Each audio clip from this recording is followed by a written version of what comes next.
امریکہ اور ایران کے درمیان کشیدگی میں کمی کے لیے پاکستان، قطر اور سعودی عرب متحرک ہو گئے۔ سفارتی کوششوں کے نتیجے میں امریکہ نے جمعرات کو ایران پر حملے نہیں کیے۔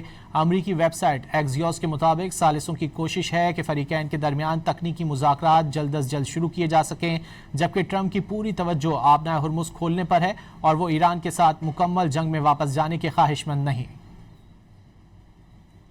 قطر اور پاکستان سمیت علاقائی ثالثوں نے امریکہ ایران کشیدگی میں کمی اور مذاکراتی عمل جاری رکھنے کی کوششیں شروع کر دیں۔ امریکی ویب سائٹ ایکزوس کے مطابق قطری، پاکستانی، ترکیہ، مصری اور سعودی حکام نے بدھ کے روز امریکی اور ایرانی حکام کے ساتھ متعدد ٹیلی فونک رابطے کیے ہیں۔ ثالثوں کی کوششوں پر امریکہ نے جمعرات کو حملے سے گریز کیا۔ ایک علاقائی ذریعے نے یہ بتایا کہ اس وقت وسیع پیمانے پر سفارتی کوششیں جاری ہیں تاکہ پہلے دونوں فریقین کو کشیدگی کم کرنے پر آمادہ کیا جائے اور پھر تکنیکی ٹیموں کے درمیان مذاکرات کے اگلے دور کے لیے تاریخ کا تعین کیا جا سکے۔ رپورٹ کے مطابق صدر ٹرمپ کی اصل توجہ آبنائے ہرمز کو دوبارہ کھولنے پر ہے۔ وہ اب بھی ایران کے ساتھ مکمل جنگ میں واپس جانے سے گریز کرنا چاہتے ہیں۔ ایک ثالث ملک سے تعلق رکھنے والے علاقائی ذریعے کا کہنا ہے آبنائے ہرمز میں حالیہ حملے ایرانی حکومت کے اندر موجود عناصر کی جانب سے کیے گئے جو مفاہمتی یادداشت کے مخالف ہیں۔ دوسری جانب وال اسٹریٹ جرنل نے دعویٰ کیا کہ صدر ٹرمپ نے ایران کے خلاف نئی فوجی کارروائی اور اقتصادی دباؤ کی منظوری دے دی۔ رپورٹ کے مطابق صدر ٹرمپ کو نیٹو سربراہی اجلاس کے لیے ترک روانگی سے پہلے ان کے اعلیٰ مشیروں، انٹیلیجنس حکام اور سفارتکاروں نے اوول آفس میں بریفنگ دی تھی۔ ٹرمپ نے اپنے مشیروں سے پوچھا کہ کیا ایران اب بھی حتمی معاہدے تک پہنچنے میں سنجیدہ ہے۔ رپورٹ کے مطابق انٹیلیجنس اور حالیہ ایرانی اقدامات کا جائزہ لینے کے بعد ٹرمپ نے یہ نتیجہ اخذ کیا کہ تہران معاہدے کا خواہاں نہیں۔